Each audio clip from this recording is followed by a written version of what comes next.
एक ऐसा राजा जिसके चरणों में पूरी दुनिया झुकती थी, जिसका नाम सुनकर दुश्मनों के दिल कांप उठते थे। लेकिन एक दिन उसी महान सम्राट को अपने कटे हुए हाथों और पैरों के साथ धरती पर तड़पना पड़ा। क्या था उसका अपराध? क्या सच में शनिदेव का क्रोध राजा से उसका राजपाट, सम्मान और जीवन की सारी खुशियां छीन सकता है? और आखिर क्यों स्वयं शनिदेव को अंत में उस राजा के सामने प्रकट होना पड़ा? भक्तों, आज की यह कथा केवल एक कहानी नहीं, यह अहंकार, कर्म और शनिदेव के न्याय का ऐसा रहस्य है जिसे सुनकर आपकी रूह कांप उठेगी। तो मन को शांत कीजिए और सुनिए राजा विक्रमादित्य और शनिदेव की वह अद्भुत कथा जिसने पूरे संसार को हिला दिया। एक समय की बात है, उस समय की बात है जब देवलोक में देवता विराजमान थे। देवलोक की शोभा अवर्णनीय थी। चारों ओर अमृत की किरणें बिखरी हुई थीं। अप्सराएं नृत्य कर रही थीं, गंधर्व संगीत गा रहे थे, अर्षि मुनि तपस्या में लीन थे। देवराज इंद्र अपने सिंहासन पर विराजमान थे। ऐसा लगता था मानो सारा ब्रह्मांड शांति और सुख में डूबा हो। परंतु उसी देवलोक में उस दिन एक बड़ा हंगामा खड़ा हो गया। वह हंगामा था नवग्रहों के बीच। नवग्रह यानी 9 देवता, सूर्य देव, चंद्र देव, मंगल देव, बुध देव, बृहस्पति देव, शुक्र देव, शनि देव, राहु और केतु, ये सभी देवता अपने अपने रथों पर सवार होकर देवलोक के एक विशाल प्रांगण में एकत्रित हुए। सूर्य देव का रथ 7 घोड़ों वाला था। उनके रथ की ध्वजा लाल थी। उनके मुकुट से प्रकाश की किरणें निकल रही थीं। उनके शरीर पर कवच था और हाथ में कमल का पुष्प था। सूर्य देव के दर्शन मात्र से ही वातावरण गर्म हो गया। उनके ठीक सामने चंद्रदेव थे। चंद्रदेव का रूप अत्यंत शीतल था। उनके सिर पर वे चंद्रकला विराजमान थी। उनके वस्त्र श्वेत थे। उनके रथ में 10 घोड़े जुते थे, परंतु वह धीरे धीरे चलता था। उनके मस्तक पर श्वेत चंदन का टीका था। मंगलदेव लाल वस्त्र धारण किए हुए थे। उनकी आंखों में तेज था। उनके हाथ में भाला था और वे मेष राशि पर सवार थे। उनका रूप देखते ही वीरता का संचार होता था। बुधदेव हरे वस्त्र धारण किए थे। उनका रूप अत्यंत सुंदर था। उनके हाथ में तलवार और ढाल थी। वे बुद्धि के देवता कहे जाते थे। उनकी आंखों में ज्ञान की चमक थी। बृहस्पति देव का रूप गंभीर था। उनका वर्ण स्वर्ण के समान पीला था। उनके हाथ में दंड और कमंडल था। वे देवगुरु थे। सभी देवता उनका सम्मान करते थे। उनके शरीर पर पीतांबर विराजमान था। शुक्र देव का रूप अत्यंत मनोहर था। उनका वर्ण श्वेत था। उनके हाथ में दंड और कमंडल था, तो वहीं उनके गले में वनमाला थी। वे दैत्य गुरु थे, परंतु देवता भी उनकी विद्या का सम्मान करते थे। राहु और केतु का रूप अद्भुत था। राहु का शरीर नीला था और उनका धड़ सर्प जैसा था। केतु का रूप भी भयंकर था, परंतु दोनों ही शक्तिशाली थे। और फिर शनिदेव। शनिदेव का रंग नीलांबर के समान काला था। उनके वस्त्र भी काले थे। उनके हाथ में त्रिशूल नहीं था, खड्ग नहीं था, परंतु उनके हाथ में एक दंड था जिसे देखते ही देवता भी कांप जाते थे। उनकी आंखें वक्र थीं। उनकी दृष्टि सीधी नहीं, टेढ़ी थी।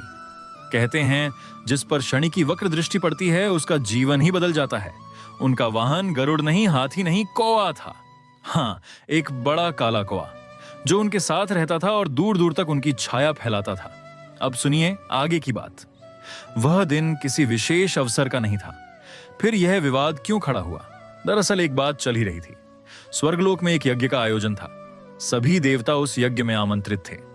उस यज्ञ में यह निर्णय लेना था कि यज्ञ के मुख्य स्थान पर कौन विराजमान होगा। यज्ञ का मुख्य स्थान यानी सबसे ऊंचा आसन, सबसे बड़े देवता को वह स्थान मिलता है। जब यह बात चली तो सूर्य देव ने कहा कि वह स्थान उन्हें मिलना चाहिए। उन्होंने कहा, मैं ब्रह्मांड के प्राण हूं।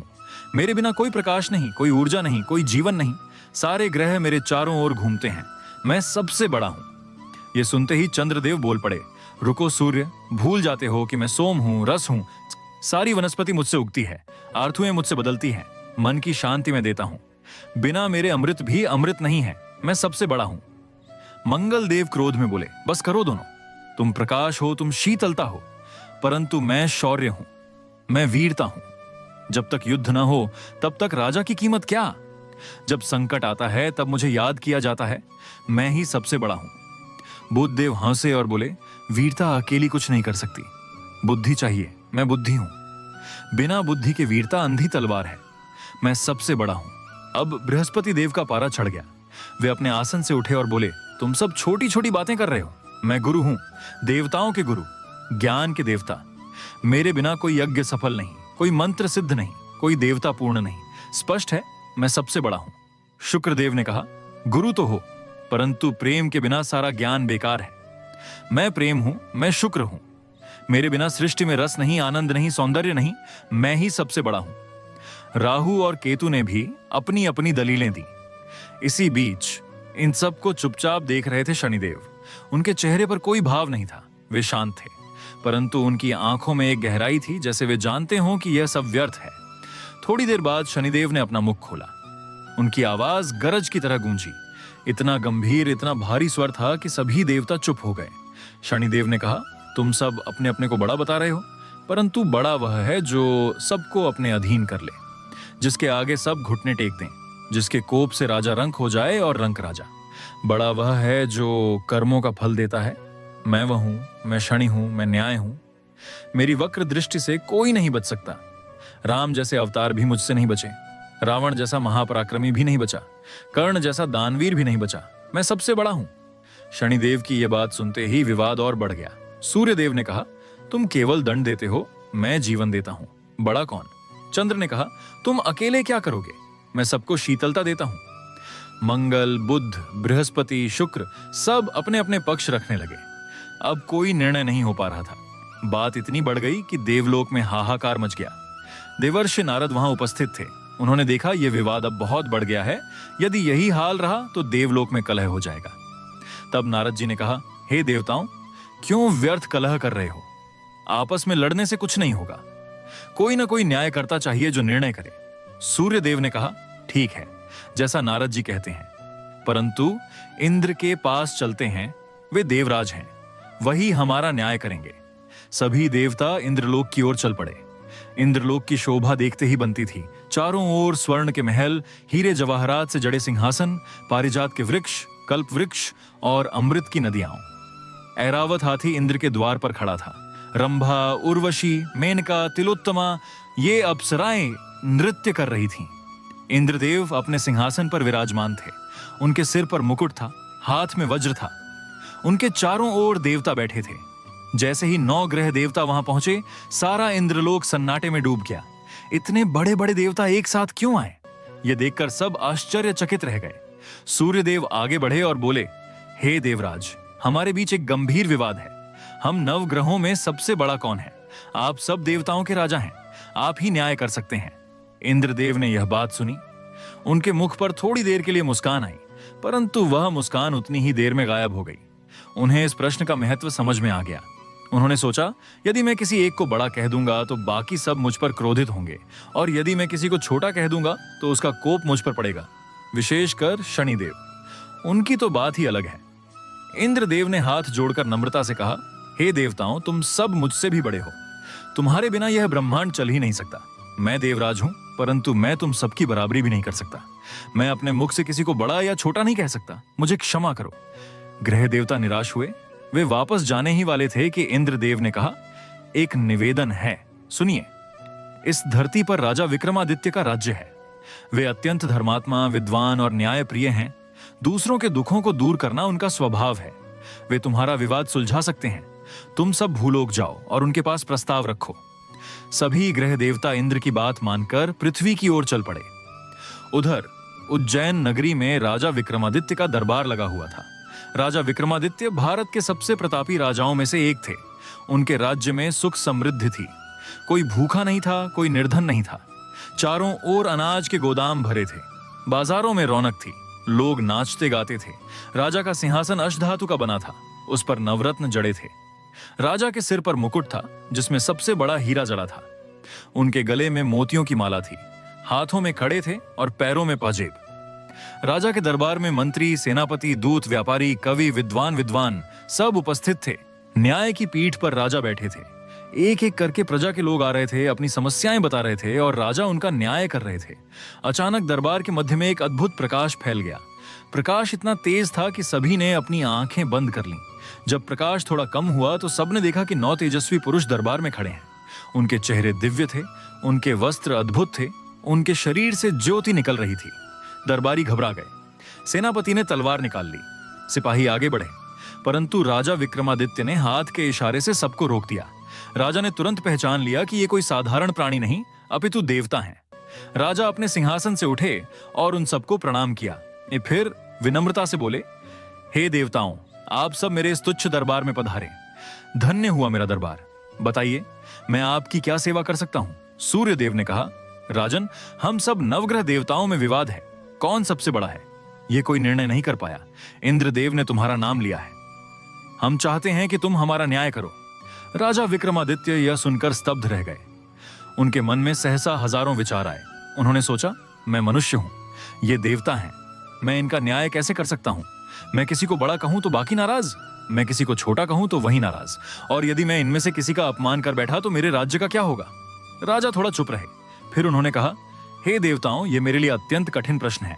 मैं मनुष्य हूं, तुम देवता, मैं तुम्हारे गुणों को कैसे तौल सकता हूं? कृपया मुझे थोड़ा समय दीजिए, मैं विचार करूं और कल आपको उत्तर दूं। ग्रह देवता राजी हो गए, वे अंतर्ध्यान हो गए। पूरी रात राजा विक्रमादित्य जागते रहे। उन्होंने अपने गुरु, मंत्री और विद्वानों को बुलाया। सबने बहुत विचार किया, परंतु कोई हल नहीं निकला। तभी एक वृद्ध मंत्री ने कहा, महाराज, मेरे मन में एक उपाय आया है। राजा ने कहा, कहो। मंत्री ने कहा, महाराज, यदि आप स्वयं किसी को बड़ा या छोटा कहेंगे तो विवाद बढ़ेगा, इसलिए क्यों ना आप 9 धातुओं के 9 सिंहासन बनवाएं। सोने का सबसे आगे, फिर चांदी का, फिर तांबे का, फिर पीतल का, फिर कांसे का, फिर शीशे का, फिर रांगे का, फिर जस्ते का और फिर अभ्रक का, और सबसे पीछे लोहे का एक सिंहासन रख दें। फिर ग्रह देवताओं से कहें कि जिस धातु का आसन जितना आगे होगा वह उतना ही बड़ा समझा जाएगा। राजा ने यह बात पसंद कर ली। उन्होंने रातों रात 9 आसन तैयार करवाए। सोने का आसन सुबह सुबह रखा गया, उसके पीछे चांदी का, उसके पीछे तांबे का, उसके पीछे पीतल का, उसके पीछे कांसे का, उसके पीछे शीशे का, उसके पीछे रांगे का, उसके पीछे जस्ते का, उसके पीछे अभ्रक का, और बिल्कुल अंत में सबसे पीछे लोहे का एक साधारण सा आसन। प्रातःकाल ग्रह देवता आए। सभी आसनों की पंक्ति देखकर आश्चर्यचकित रह गए। राजा ने सबसे पहले सूर्य देव से कहा, हे देव, आप सबसे पहले सोने के सिंहासन पर विराजमान हो। सूर्य देव प्रसन्न होकर बैठ गए। फिर राजा ने चंद्रदेव से कहा, आप चांदी के सिंहासन पर। चंद्रदेव बैठ गए। फिर मंगल तांबे पर, बुध पीतल पर, बृहस्पति कांसे पर, शुक्र शीशे पर, राहु रांगे पर और केतु जस्ते पर बैठ गए। अभ्रक का सिंहासन खाली रह गया। अब राजा ने शनिदेव से कहा, हे शनिदेव, आपका सिंहासन यह है। राजा ने लोहे के आसन की ओर इशारा किया जो सबसे पीछे था। शनिदेव ने उस आसन को देखा। उनके चेहरे का रंग बदल गया, उनकी भौहें तन गईं, उनकी आंखें विकृत हो गईं, उनके मुख से कोई शब्द नहीं निकला, परंतु उनके पूरे शरीर में एक असहज कंपन होने लगा। वे बोले, राजन, क्या यह मेरा स्थान है?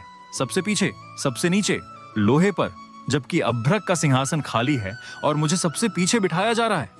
राजा विक्रमादित्य ने विनम्रता पूर्वक कहा, हे शनिदेव, मैंने किसी को बड़ा या छोटा नहीं कहा, यह धातुओं का क्रम है। सोना सबसे कीमती, फिर चांदी, फिर तांबा और इसी तरह। लोहा सबसे कठोर है परंतु मूल्य में सबसे कम। यह मेरा निर्णय नहीं, यह संसार का निर्णय है। कृपया आप इस पर बैठ जाइए। शनिदेव ने एक गहरी सांस ली। उन्होंने लोहे के आसन पर जाकर बैठना स्वीकार किया, परंतु वे बैठे तो ऐसे मानो कोई राज सिंहासन छोड़कर कंटीली चट्टान पर बैठ गया हो। उसी समय शनिदेव के मन में एक गहरा विचार आया। उन्होंने सोचा, यह राजा मनुष्य है, इसने मुझे सबसे छोटा बतलाया है। क्या यह जानता है कि मैं कौन हूं? क्या यह जानता है कि मेरी एक दृष्टि से साम्राज्य उजड़ जाते हैं? मेरा कोप लगते ही सूर्य भी काला पड़ जाता है, चंद्रमा भी खंडित हो जाता है, मंगल अपनी गति खो देता है, बृहस्पति की बुद्धि भी विचलित हो जाती है, शुक्र का प्रेम भी मुरझा जाता है, राहु केतु तो मेरे समक्ष कुछ भी नहीं, और यह राजा मुझे लोहे के आसन पर बैठा रहा है। शनिदेव का क्रोध धीरे धीरे बढ़ता गया, परंतु उन्होंने उस समय कुछ नहीं कहा। उन्होंने अपने मन में प्रण कर लिया कि हे राजा विक्रमादित्य, तूने मेरा अपमान किया है, तू मेरे पराक्रम को नहीं जानता। मैं तुझे सिखाऊंगा कि शनि कौन होता है। तू राजा है, सिंहासन पर है, प्रजा तेरी जय जयकार करती है। तू अभी अपने इस वैभव को देख ले, क्योंकि आने वाले दिनों में तू वह सब कुछ देखेगा जो किसी राजा ने कभी नहीं देखा। तू जंगलों में भटकेगा, भूखा रहेगा, प्यासा रहेगा, तेरे हाथ पैर कटेंगे, तू चौरंगिया बनकर कोल्हू पर पड़ा रहेगा, और तू तब मुझे याद करेगा। तब पता चलेगा कि सबसे बड़ा कौन है। शनिदेव उसी क्रोध के साथ अपने स्थान से उठे। उन्होंने बिना कुछ कहे वहां से प्रस्थान किया। बाकी ग्रह देवता भी अपने अपने स्थानों से उठ गए। सबने समझ लिया था कि अब कुछ बुरा होने वाला है। वे सब चुपचाप वहां से जाने लगे। राजा विक्रमादित्य ने शनिदेव का मुख देखा था। उन्हें लग रहा था कि उन्होंने कुछ गलत किया है। उनका मन भारी था। उन्होंने अपने मंत्री से कहा, मुझे लगता है शनिदेव बहुत क्रोधित हुए हैं। अब क्या होगा? मंत्री ने कहा। महाराज, जो होगा देखा जाएगा। आपने कोई पाप नहीं किया, आपने तो न्याय किया है। राजा ने कहा, परंतु मैंने एक देवता को छोटा बतलाया है, कहीं उन्होंने मुझे श्राप न दे दिया हो। मंत्री ने कहा, महाराज, श्री शनिदेव श्राप नहीं, दंड देते हैं, और वह दंड तभी देते हैं जब व्यक्ति अपने कर्मों से पात्र हो जाता है। यदि आप निर्दोष हैं तो कुछ नहीं होगा। राजा कुछ देर सोचते रहे, फिर बोले, मैं निर्दोष हूं या सदोष ये तो समय ही बताएगा, परंतु मैं अपने कर्तव्य से विमुख नहीं होऊंगा। चाहे शनि आए या कोई और, मैं डरूंगा नहीं। इसी के साथ राजा विक्रमादित्य के जीवन का एक नया अध्याय शुरू हुआ, जिसके बारे में वे कल्पना भी नहीं कर सकते थे। शनिदेव जब लोहे के सिंहासन से उठे तो उनके शरीर से ऐसी ज्वाला निकली जैसे कोई जलता हुआ पर्वत फट पड़ा हो। उनके क्रोध का ठिकाना नहीं था, उनकी आंखें लाल हो गई थीं, उनके मुख पर काली नसें उभर आई थीं। उनका वाहन क्वा, जो हमेशा उनके साथ रहता था, उसने भी ऐसी कर्कश आवाज निकाली कि पूरा आकाश गूंज उठा। शनिदेव ने दरबार के मध्य में खड़े होकर राजा विक्रमादित्य की ओर देखा। उनकी वक्र दृष्टि इतनी भयंकर थी कि राजा के सिंहासन की स्वर्ण जड़ेटें तक कांपने लगीं। दरबार में उपस्थित सभी लोगों के शरीर में सिहरन दौड़ गई। किसी की सांस नहीं चल रही थी। मंत्री अपने आसनों पर जकड़ गए थे। सेनापति का हाथ तलवार पर था, परंतु वह चला भी नहीं सकता था। सिपाही खड़े खड़े पत्थर बन गए थे। राजा विक्रमादित्य ने यह सब देखा। उनका हृदय तो बैठ गया था, परंतु उन्होंने अपने चेहरे पर कोई भय नहीं आने दिया। वे सिंहासन पर ऐसे बैठे रहे जैसे कुछ हुआ ही ना हो, परंतु उनके हाथ थोड़े कांप रहे थे। वह कंपन उन्होंने स्वयं भी महसूस किया और अपने वस्त्रों के नीचे छिपाने का प्रयास किया। शनिदेव ने गगनभेदी स्वर में कहना शुरू किया। उनकी आवाज ऐसी थी मानो कोई सैकड़ों वर्ष पुराना अंधेरा कुआं बोल रहा हो। उन्होंने कहा, हे राजा विक्रमादित्य, तूने मुझे सबसे पीछे बिठाया, सबसे नीचे बिठाया, लोहे पर बिठाया। जब अभ्रक का सिंहासन खाली पड़ा था तब भी तूने मुझे वहां नहीं बिठाया। क्यों? क्योंकि तूने मुझे सबसे छोटा समझा है। परंतु राजन, तू बहुत बड़ी भूल कर रहा है। तू नहीं जानता कि शनि क्या है। तू नहीं जानता कि शनि का पराक्रम कितना अपार है। राजा विक्रमादित्य ने हाथ जोड़कर कहा, हे शनिदेव, मुझे क्षमा करें। मेरा कोई दुर्भावना नहीं था। मैंने तो न्याय करने का प्रयास किया था। धातुओं का क्रम यही है। सोना सबसे मूल्यवान है और लोहा उससे कम।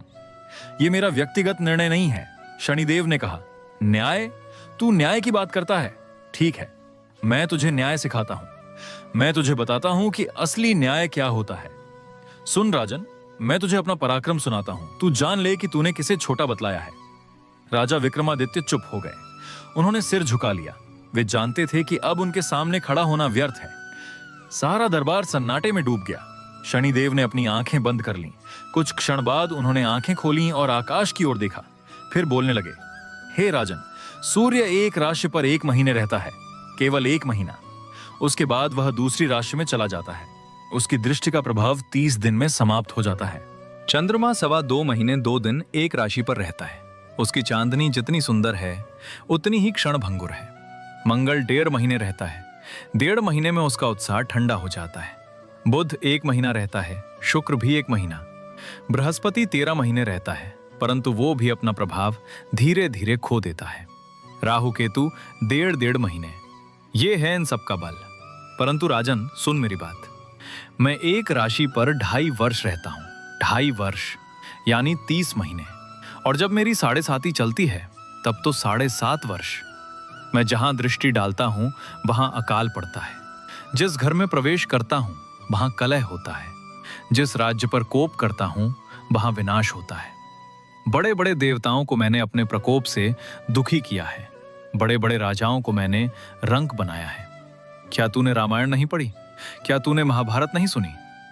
मैं तुझे बताता हूं कि मेरे प्रकोप का क्या परिणाम होता है। राजा विक्रमादित्य के रोंगटे खड़े हो गए। उन्होंने सुना था, वे सब जानते थे, परंतु शनिदेव के मुख से वे बातें सुनना अलग ही बात थी। शनिदेव ने आगे कहना शुरू किया। पहली बात, सुन राजन। प्रभु श्री राम, जिन्हें हम मर्यादा पुरुषोत्तम कहते हैं, जिनका कोई सानी नहीं, जो स्वयं विष्णु के अवतार थे, उन पर भी मेरी 7.5 आई। 7.5 यानी 7.5 वर्ष। उनके जीवन के सबसे सुखद दिनों में मैंने प्रवेश किया। वे अयोध्या के सिंहासन पर बैठने वाले थे, परंतु मेरी दृष्टि लगी तो क्या हुआ? उन्हें वनवास भोगना पड़ा। 14 वर्ष का वनवास। उनके पिता दशरथ का निधन हो गया। उनकी पत्नी सीता का हरण हुआ। उनके भाई लक्ष्मण वर्षों सोच ही नहीं पाए। उन्हें जूट के वस्त्र पहनने पड़े। वे पेड़ों के नीचे सोए, जंगल जंगल भटके। ये सब मेरी साढ़े साती का ही प्रभाव था। राजन, समझा तूने?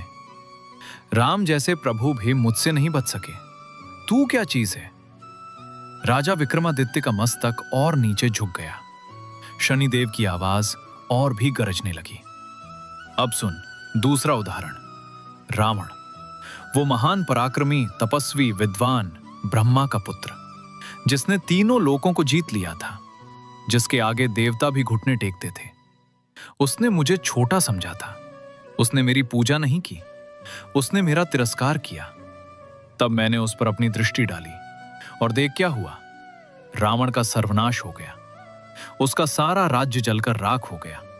उसके सभी पुत्र मारे गए।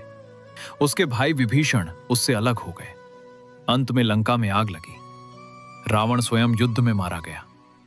यह सब मेरे कोप का फल था। राजन, अब बता, तूने आज क्या किया है? तूने मुझे लोहे के आसन पर बिठाकर वही अपराध किया है जो रावण ने किया था। शनिदेव ने कुछ देर रुककर राजा की ओर देखा। राजा के चेहरे पर पसीना आ गया था, परंतु उन्होंने फिर भी कोई शिकायत नहीं की। वे शांत बैठे रहे। शनिदेव ने फिर कहना शुरू किया। तीसरा उदाहरण सुन राजन। कर्ण, महान दानवीर, सूर्यपुत्र, कुंती का ज्येष्ठ पुत्र, जिसके पास कवच और कुंडल थे, जिसे भगवान परशुराम ने शिक्षा दी थी, उसने भी मेरा अपमान किया था। उसने अपने वाक्यों से मेरी निंदा की थी। तब मैंने उस पर अपनी वक्र दृष्टि डाली। देख क्या हुआ। उसने अपना कवच कुंडल दान कर दिया। उसके गुरु परशुराम ने उसे श्राप दे दिया कि संकट के समय उसे विद्या नहीं आएगी। उसके सारथी ने युद्ध में उसका साथ छोड़ दिया। उसके रथ का पहिया धरती में धंस गया, और जब वो उस पहिए को निकालने के लिए नीचे झुका, तब अर्जुन ने उसका वध कर दिया। ये सब मेरी दशा का फल था। राजन, समझ गया? कर्ण जैसा महादानी भी मेरे प्रकोप से नहीं बच सका। तू क्या समझता है अपने आप को? राजा विक्रमादित्य का सिर झुका हुआ था। उनका मुख सूख गया था। उन्होंने जल मांगा, परंतु कोई उन्हें जल नहीं दे सका, क्योंकि सेवक भी डर के मारे कांप रहे थे। शनिदेव ने अपनी वाणी और तेज कर दी। अब चौथा उदाहरण। राजा नल, सत्यवादी, धर्मात्मा, सुंदर, शक्तिशाली, उसने भी अपने अहंकार में मेरी अवहेलना की थी।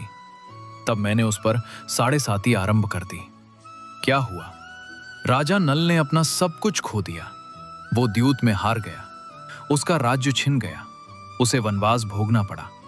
उसकी पत्नी दमयंती उससे अलग हो गई। वो नाम बदलकर एक राजा का रसोइया बन गया। वो रात रात भर जागता था। उसके शरीर का आधा भाग सफेद हो गया था। वो जंगलों में भूखा प्यासा फिरता रहा। कितने वर्षों तक उसने दुख भोगा। अंत में जब उसने मेरी स्तुति की, तब जाकर उसे उसका राज्य वापस मिला। राजन, ये है मेरा पराक्रम। राजा हो, रंक हो, देवता हो, मानव हो, मेरे सामने सब बराबर है। शनिदेव थोड़ा आगे बढ़े। उनकी छाया पूरे दरबार में फैल गई। दरबार में अंधेरा होने लगा था। हालांकि बाहर सूर्य चमक रहा था, दीपक जल रहे थे, परंतु उनकी लौ नीली पड़ गई थी। शनिदेव ने कहा, राजन, अब पांचवा उदाहरण। अर्जुन, महान धनुर्धर, जिसके सारथी स्वयं कृष्ण थे, उसने एक बार अपने तीरों से मुझे रोकने का प्रयास किया था। उसने सोचा, मैं सबसे बड़ा हूं, मैं शस्त्रों से शनि को हरा सकता हूं। परंतु राजन, उसकी भी गलती साबित हुई। मैंने उस पर अपनी दृष्टि डाली तो क्या हुआ? अर्जुन को वनवास भोगना पड़ा। उसके गांडीव धनुष की प्रतिष्ठा खो गई। उसके पुत्र अभिमन्यु युद्ध में मारा गया। उसने अपने हाथों से अपने भाइयों को मारते देखा, और अंत में वो युद्ध से थककर स्वर्ग की ओर चला गया। परंतु मार्ग में ही उसे गिरना पड़ा। राजन, समझ गया कि मेरे सामने सबको घुटने टेकने पड़ते हैं। राजा विक्रमादित्य के हाथ स्वतः ही जुड़ गए।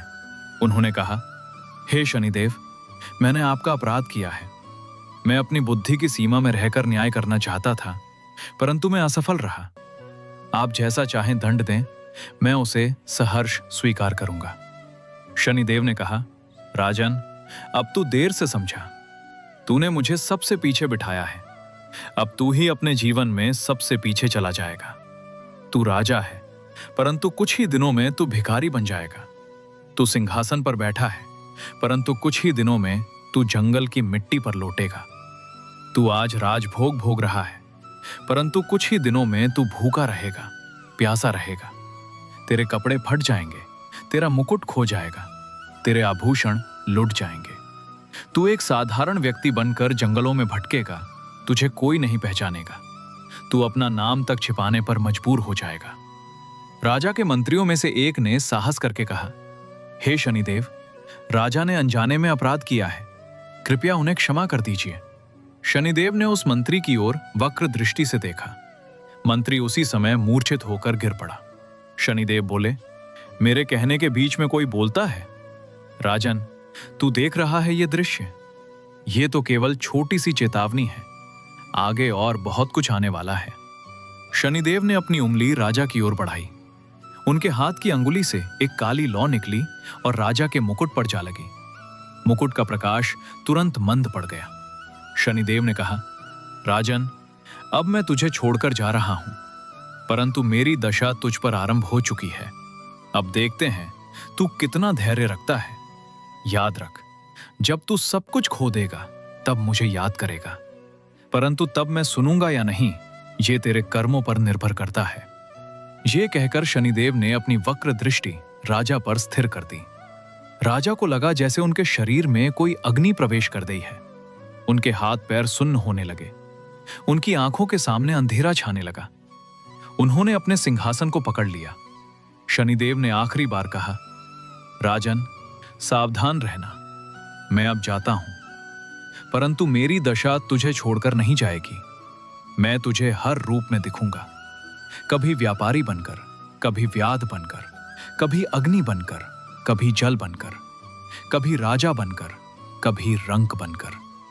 मैं तुझे तब तक नहीं छोड़ूंगा जब तक तू मेरी महिमा को नहीं पहचान लेता। इतना कहकर शनिदेव अंतर्ध्यान हो गए।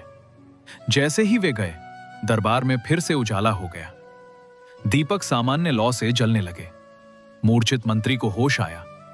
लोगों के प्राणों में प्राण आए। सबने राहत की सांस ली। परंतु राजा विक्रमादित्य के चेहरे पर वही भाव था जो किसी मरणासन व्यक्ति का होता है। उन्हें पता था अब उनके जीवन का सबसे कठिन समय शुरू होने वाला है। उस दिन दरबार जल्दी उठा दिया गया। राजा अपने निजी कक्ष में गए और अकेले बैठ गए। रानी ने पूछा, आज आप इतने उदास क्यों हैं? राजा ने कहा, कुछ नहीं प्रिया, बस थोड़ी थकान है। परंतु उनकी आंखें कुछ और ही कह रही थीं। रानी चली गई। राजा ने अपने मन में सोचा, शनिदेव ने कहा है कि मैं सब कुछ खो दूंगा। ठीक है, खो दूंगा, परंतु जो मेरे पास है वो मैंने अपने कर्मों से कमाया है। यदि शनिदेव मेरी परीक्षा लेना चाहते हैं तो लें। मैं डटकर सामना करूंगा।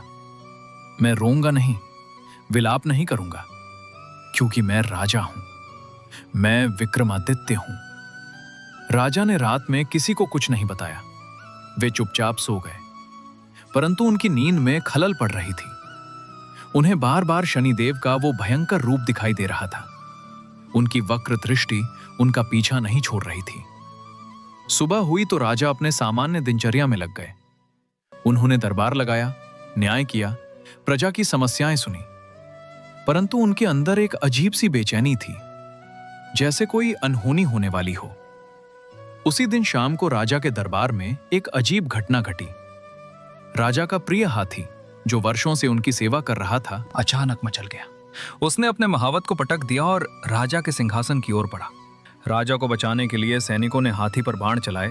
हाथी मर गया, परंतु राजा को आघात लगा। वो सिंहासन से नीचे गिर पड़े। उनकी टांग में चोट आई। राजा को उठाकर अंदर ले जाया गया।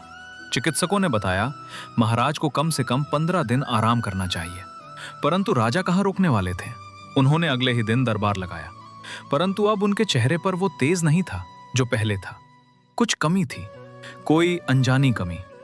कुछ दिन बाद राज्य के सीमावर्ती क्षेत्रों से बुरी खबरें आने लगी। पड़ोसी राजा ने आक्रमण कर दिया था। राजा विक्रमादित्य ने अपनी सेना भेजी, परंतु अपने इतिहास में पहली बार उज्जैन की सेना को पराजय का मुंह देखना पड़ा। राजा इस परिणाम से स्तब्ध रह गए। उन्हें यकीन नहीं हो रहा था। कैसे हो सकता था?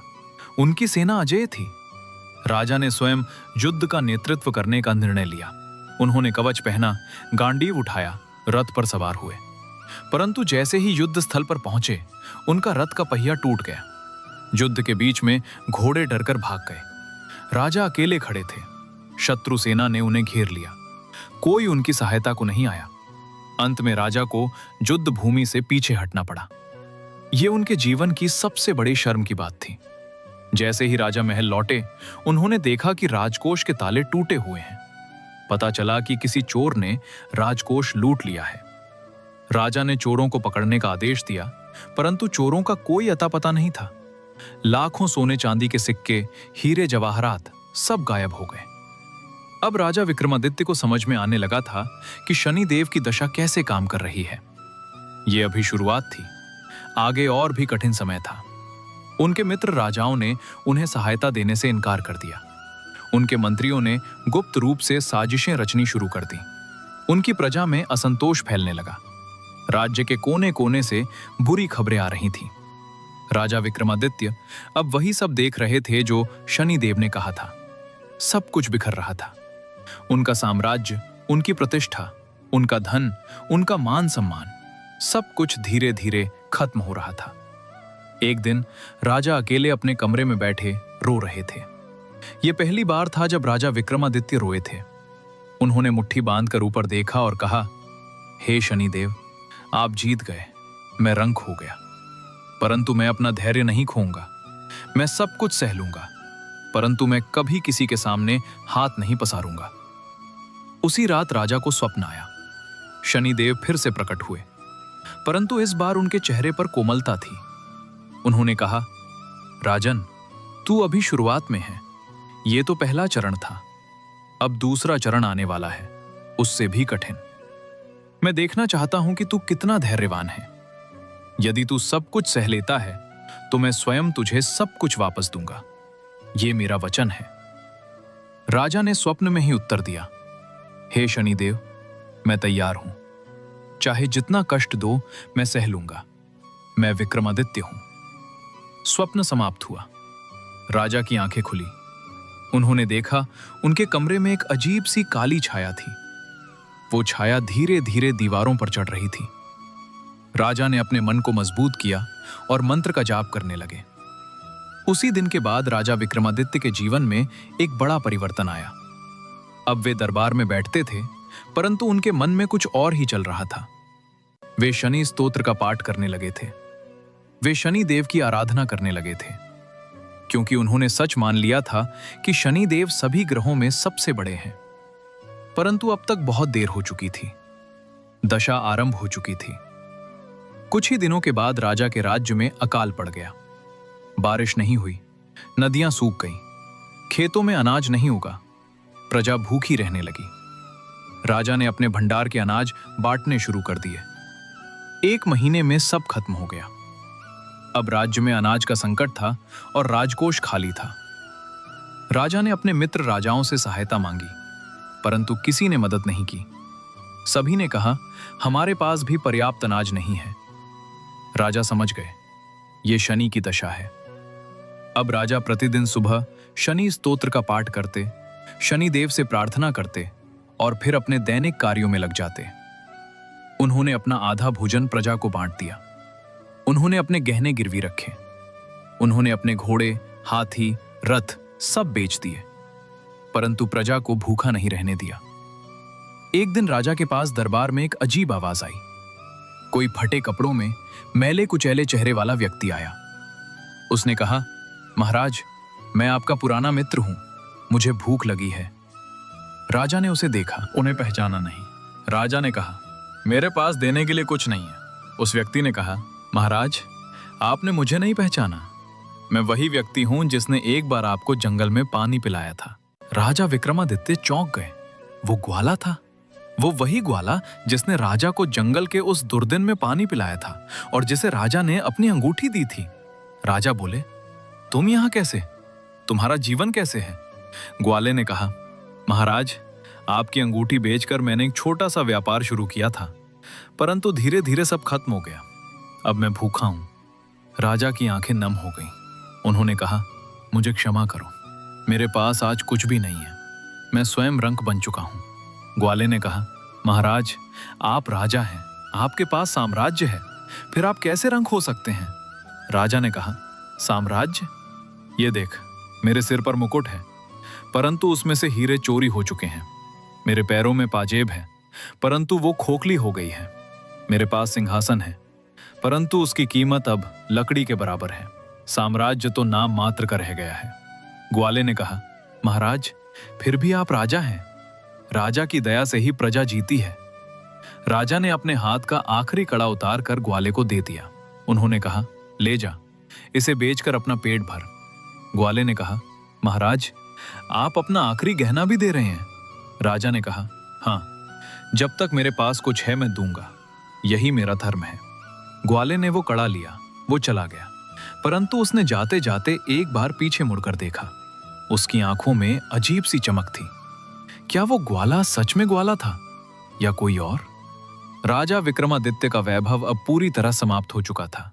राजकोष खाली था, सेना बिना वेतन के भाग गई थी, मंत्री अपने अपने घर चले गए थे। महल में केवल राजा, रानी और कुछ सेवक रह गए थे। रानी ने कहा, प्रभु, अब हम क्या करेंगे? राजा ने कहा, प्रिया, अब तुम अपने मायके चली जाओ, वहां तुम सुख से रहोगी। रानी ने कहा, नहीं प्रभु, मैं आपका साथ नहीं छोड़ूंगी, चाहे जंगल हो या महल, मैं आपके साथ हूं। राजा की आंखों में आंसू आ गए। उन्होंने रानी को गले लगाया। उसी रात राजा ने एक सपना देखा। सपने में शनिदेव ने कहा, राजन, अब तू सब कुछ खो चुका है, अब तू परीक्षा में खड़ा उतरा है, अब मैं तुझे एक अंतिम परीक्षा दूंगा, उसके बाद तू सब कुछ पा लेगा। राजा ने पूछा, वो अंतिम परीक्षा क्या है?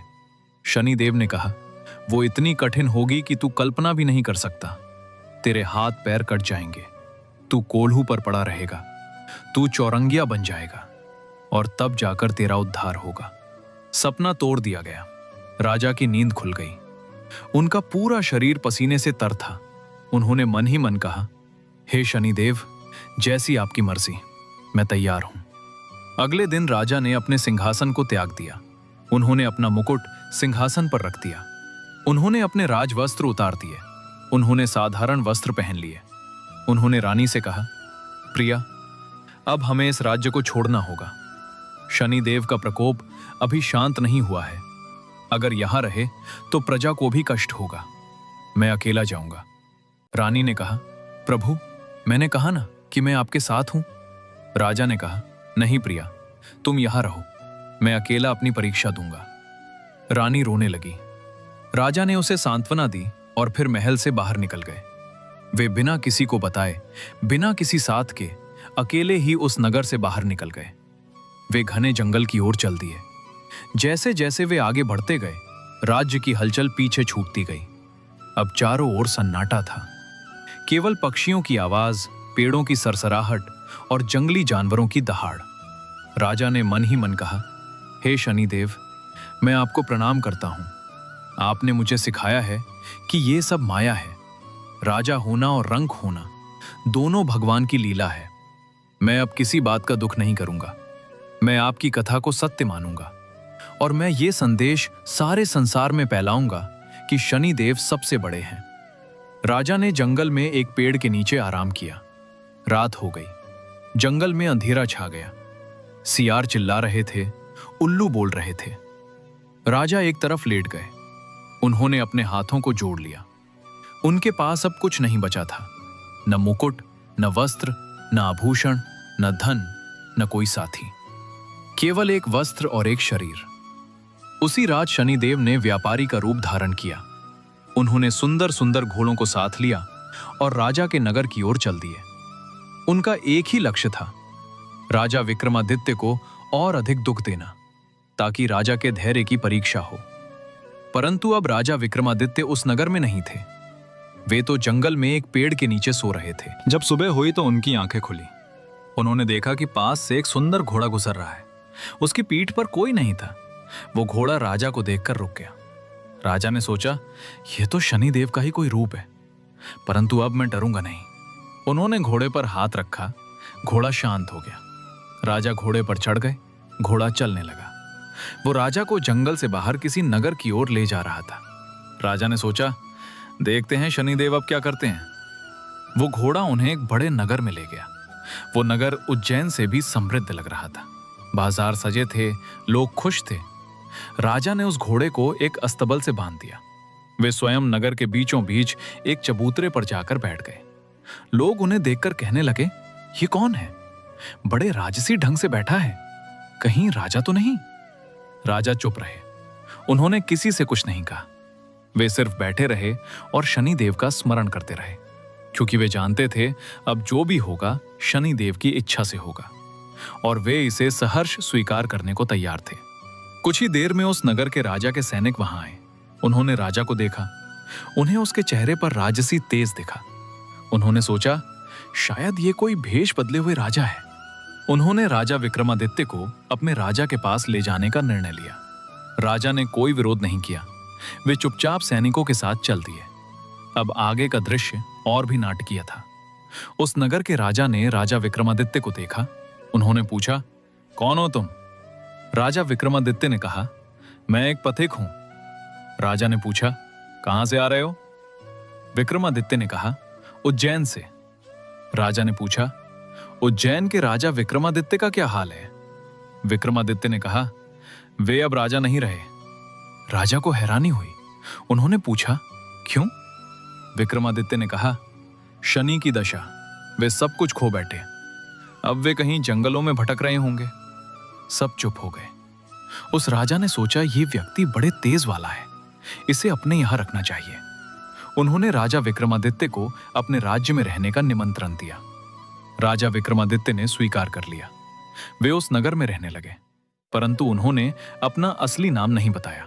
उन्होंने कहा, मेरा नाम वीका है और शनिदेव की दशा अभी समाप्त नहीं हुई थी। आगे तो और भी कठिन समय आने वाला था। राजा विक्रमादित्य अब वीका बन चुके थे। उन्होंने उस समृद्ध नगर में रहना स्वीकार कर लिया था, परंतु उनका मन अभी भी उज्जैन में ही था। वे प्रतिदिन सुबह उठते, स्नान करते, फिर शनिदेव का स्मरण करते। उनके पास अब कुछ नहीं था, परंतु उनके पास उनका धैर्य था, उनका विवेक था और उनका विश्वास था कि यह समय भी बीत जाएगा। उस नगर का नाम था प्रताप नगर। यहां का राजा राजा प्रताप सिंह था। वे बड़े न्यायप्रिय और धर्मात्मा थे। उनके राज्य में कोई दुखी नहीं था। बाजारों में रौनक थी, मंदिरों में घंटियां बजती थीं और प्रजा सुखी थी। राजा विक्रमादित्य को प्रताप नगर में रहते 1 सप्ताह बीत चुका था। उन्होंने किसी से कुछ नहीं मांगा। वे एक छोटे से मंदिर के बाहर बैठ जाते और शनि स्तोत्र का पाठ करते। लोग उन्हें देखते, परंतु कोई उनकी ओर ध्यान नहीं देता था। एक फकीर जैसा व्यक्ति, कौन पूछता है? परंतु शनिदेव ने अभी अपनी दशा समाप्त नहीं की थी। वे अब एक नए रूप में राजा विक्रमादित्य से मिलने आने वाले थे। एक दिन प्रातःकाल, जब सूर्य की किरणें अभी अभी पृथ्वी पर पड़ी थीं, प्रताप नगर के मुख्य द्वार पर एक अद्भुत दृश्य देखने को मिला।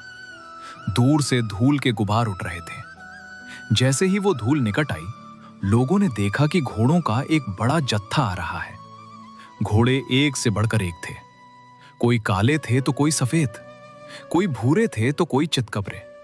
उनकी चाल ऐसी थी जैसे वे आकाश पर चल रहे हों। उनके शरीर सूर्य की किरणों में चमक रहे थे। उनकी आंखों में अजीब सी चमक थी, जैसे वे बोल रहे हों। इन घोड़ों के पीछे एक व्यक्ति था। वो बड़ा ही साधारण दिखता था। उसके कपड़े मैले थे। उसके सिर पर कोई मुकुट नहीं था, कोई आभूषण नहीं था, परंतु उसकी आंखों में एक अलग ही तेज था। वो तेज ऐसा था जैसे कोई छुपा हुआ राजा हो। कोई पहचान नहीं पाया कि वो कोई और नहीं, स्वयं शनिदेव थे, जिन्होंने सौदागर का रूप धारण किया था। शनिदेव ने उन घोड़ों को लेकर प्रताप नगर के बाजार में प्रवेश किया। घोड़ों की टापों की आवाज से पूरा बाजार गूंज उठा। लोग अपनी दुकानें छोड़कर बाहर आ गए। बच्चे दौड़ कर आए। स्त्रियां छतों पर चढ़कर देखने लगीं। इतने सुंदर घोड़े कभी किसी ने नहीं देखे थे। एक बूढ़े व्यापारी ने कहा, मैंने अपने जीवन में हजारों घोड़े देखे हैं, परंतु ऐसे घोड़े कभी नहीं देखे। ये तो देवताओं के घोड़े हैं। दूसरे ने कहा, देखो इनकी आंखें कैसी चमक रही हैं, ये साधारण घोड़े नहीं हैं। तीसरे ने कहा, इन घोड़ों को बेचने वाला सौदागर भी कोई साधारण व्यक्ति नहीं लगता। इसके चेहरे पर राजाओं वाला तेज है। शनिदेव सबकी बातें सुन रहे थे, परंतु वे चुप थे। उनकी दृष्टि केवल एक जगह थी, जहां राजा विक्रमादित्य बैठे थे। उन्होंने राजा को देख लिया था। राजा उसी मंदिर के बाहर एक चबूतरे पर बैठे थे, आंखें बंद किए शनि स्तोत्र का पाठ कर रहे थे।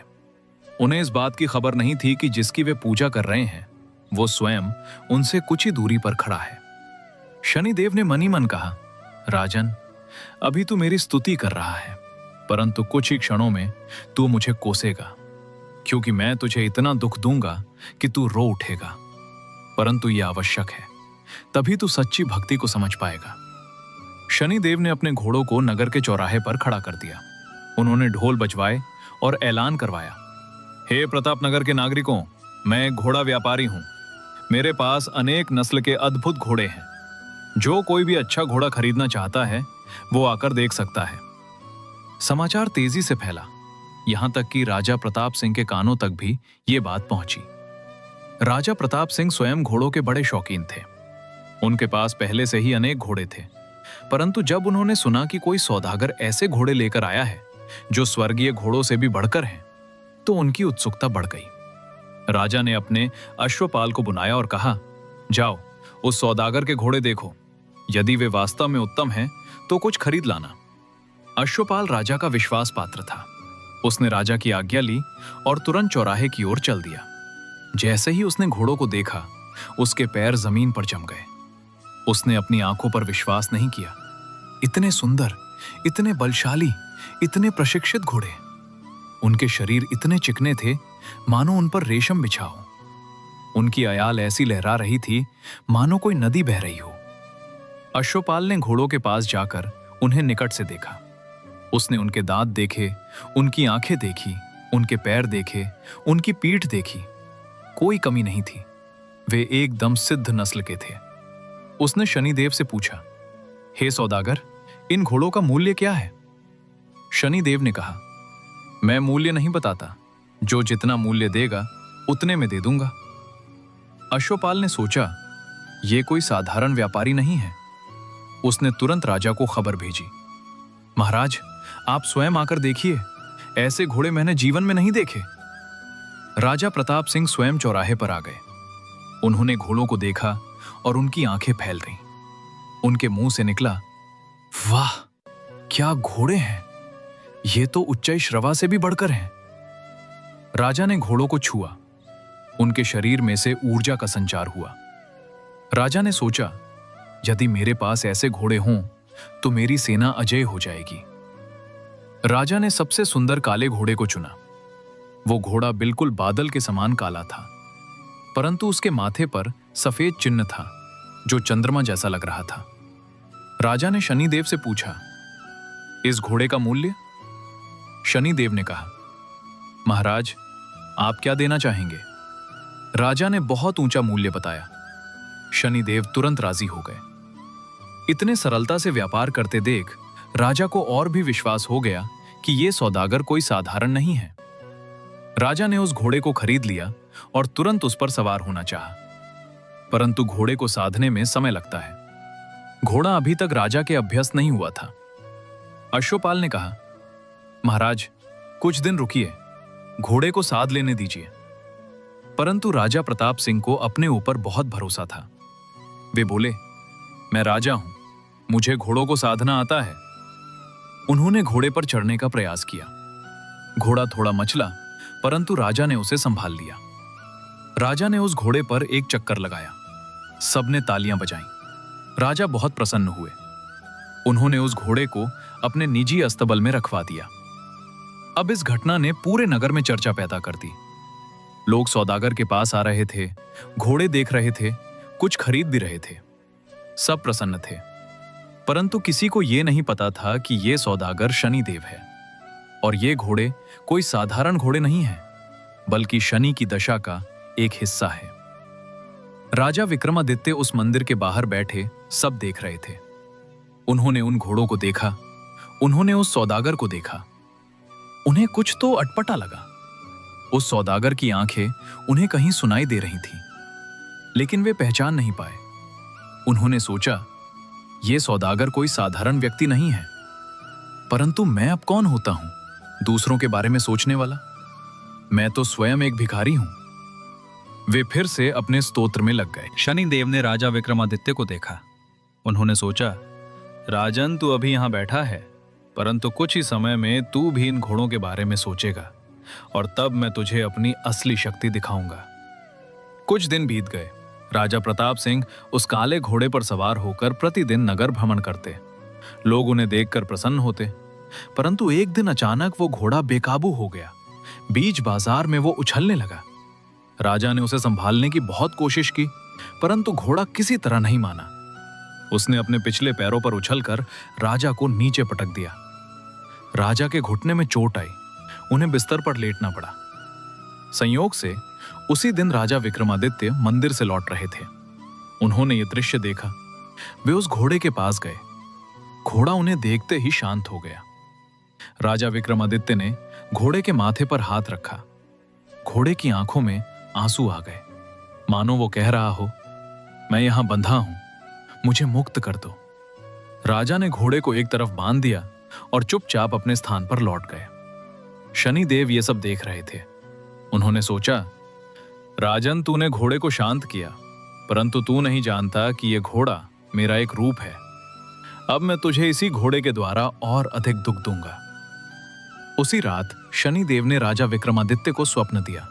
स्वप्न में वे अपने मूल रूप में आए। राजा ने उन्हें पहचान लिया। राजा ने कहा, हे शनिदेव, मैं जानता था कि वो सौदागर आप ही हैं। शनिदेव ने कहा, राजन, तू सही पहचान गया। अब सुन, कल प्रातः तू इस नगर के राजा के पास जा और उनसे कह कि तू उनका घोड़ा साध सकता है। राजा तुझे अवश्य बुलाएगा। उस घोड़े पर चढ़ना, तब देखते हैं तेरी कितनी सामर्थ्य है। राजा ने कहा, हे प्रभु, आप जैसा कहेंगे मैं वैसा ही करूंगा। प्रातःकाल राजा विक्रमादित्य राजप्रसाद के द्वार पर गए। उन्होंने पहरेदारों से कहा, मैं उस काले घोड़े को साध सकता हूं, मुझे राजा से मिलना है। पहरेदारों ने राजा को अंदर जाने से मना कर दिया, परंतु सौभाग्य से अश्वपाल वहां से गुजर रहा था। उसने राजा विक्रमादित्य को देखा। उसे लगा ये व्यक्ति साधारण नहीं है। अश्वपाल ने उन्हें राजा के पास पहुंचाया। राजा प्रताप सिंह ने कहा, तुम कहते हो कि तुम उस घोड़े को साध सकते हो? राजा विक्रमादित्य ने कहा, हां महाराज। राजा प्रताप सिंह ने कहा, उस घोड़े को साधने के लिए मैंने सबसे अच्छे सारथियों को बुलाया है, परंतु कोई सफल नहीं हुआ। तुम कैसे करोगे? राजा विक्रमादित्य ने कहा, घोड़ा शारीरिक नहीं, आत्मिक है। उसे शारीरिक बल से नहीं साधा जा सकता, आत्मिक बल से साधना पड़ता है। मैं प्रयास करूंगा। राजा प्रताप सिंह ने अनुमति दे दी। राजा विक्रमादित्य उस घोड़े के पास गए। घोड़ा पहले तो मचला, परंतु जैसे ही राजा ने उसकी आंखों में देखा, घोड़ा शांत हो गया। राजा ने उसकी अयाल पर हाथ फेरा। घोड़े ने अपना सिर झुका लिया। राजा उस पर सवार हो गए। घोड़ा राजा को लेकर धीरे धीरे चला। उसने 1 चक्कर पूरा किया, 2 चक्कर पूरे किए, फिर 3 चक्कर। सब हैरान थे। राजा प्रताप सिंह ने कहा, वाह, तुम महान हो। तुम कौन हो? राजा विक्रमादित्य ने कहा, मैं वीका हूं, एक साधारण पथिक। राजा प्रताप सिंह ने कहा, तुम साधारण नहीं हो, मैं तुम्हें अपने अश्वपाल का प्रमुख नियुक्त करता हूं। राजा विक्रमादित्य ने यह पद स्वीकार कर लिया। वे अब प्रतापनगर के अश्वपाल प्रमुख बन गए। परंतु शनिदेव की योजना अभी पूरी नहीं हुई थी। कुछ ही दिनों बाद एक रात घने अंधेरे में जब सब सो रहे थे, वो घोड़ा अस्तबल के दरवाजे तोड़कर बाहर निकल गया। वो सीधा उस कमरे की ओर भागा जहां राजा विक्रमादित्य सो रहे थे। घोड़े ने दरवाजा ठोक दिया। राजा विक्रमादित्य की आंख खुल गई। उन्होंने देखा घोड़ा उनके सामने खड़ा है। उसकी आंखों में एक अलग ही चमक थी। राजा समझ गए, शनिदेव का कोई नया खेल है। उन्होंने घोड़े पर चढ़ने का निर्णय लिया। वे घोड़े पर चढ़ गए। घोड़ा तुरंत बिजली की गति से भागा। वो राजा को लेकर नगर से बाहर निकल गया, फिर शहर के बाहर, फिर जंगल की ओर। राजा ने पूछा, हे शनिदेव, अब कहां ले जा रहे हो मुझे? घोड़ा बोल नहीं सकता था, परंतु वो भागता जा रहा था। वो जंगल के भीतर इतनी तेजी से भागा कि राजा को पेड़ों से बचना मुश्किल हो रहा था। कई घंटे भागने के बाद एक अत्यंत घने जंगल में घोड़े में राजा को अपनी पीठ से नीचे गिरा दिया। राजा जमीन पर गिरे। तब तक उनके शरीर पर चोटों के निशान पड़ चुके थे।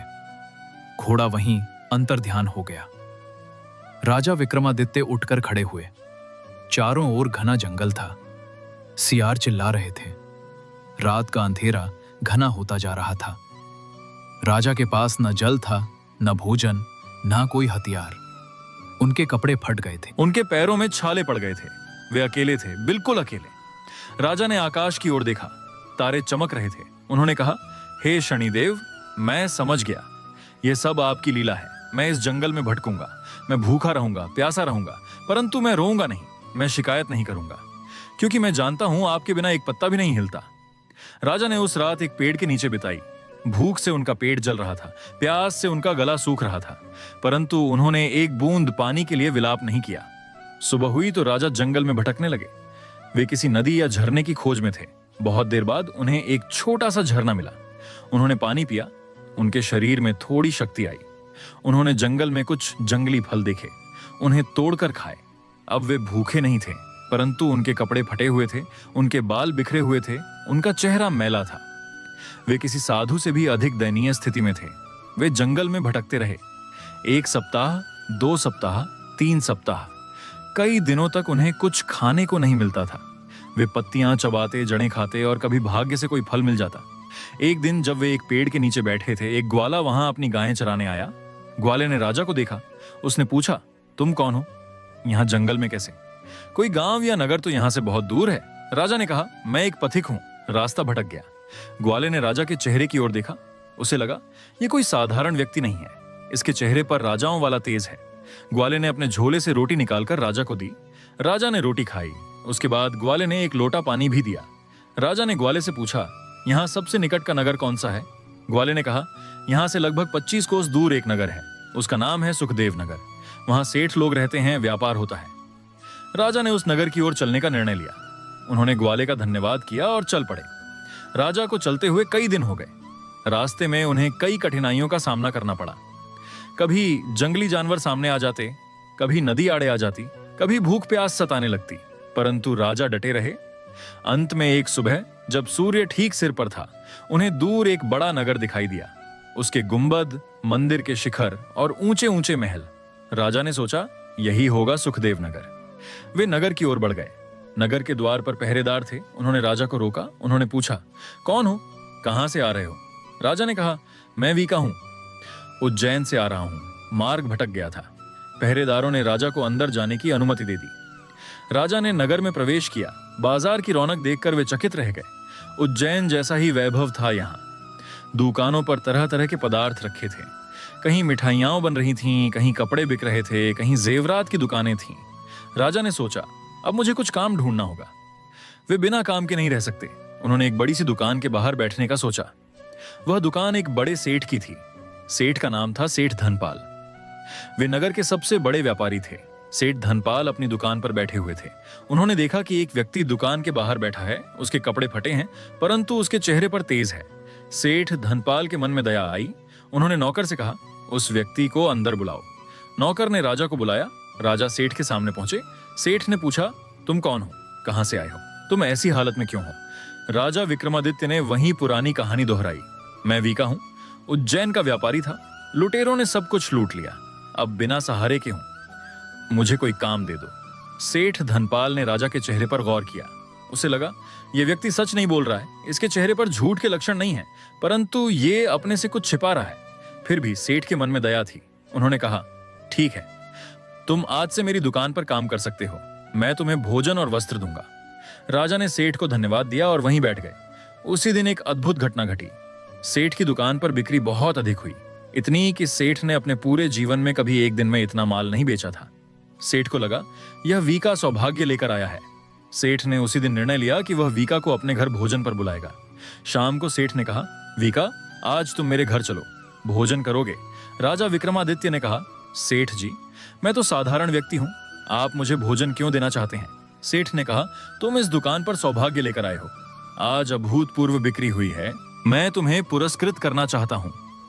राजा सेठ के घर गए। सेठ का घर बहुत भव्य था। 4 मंजिला इमारत, सीढ़ियां संगमरमर की, दीवारों पर महीन चित्रकारी, झूमर क्रिस्टल के।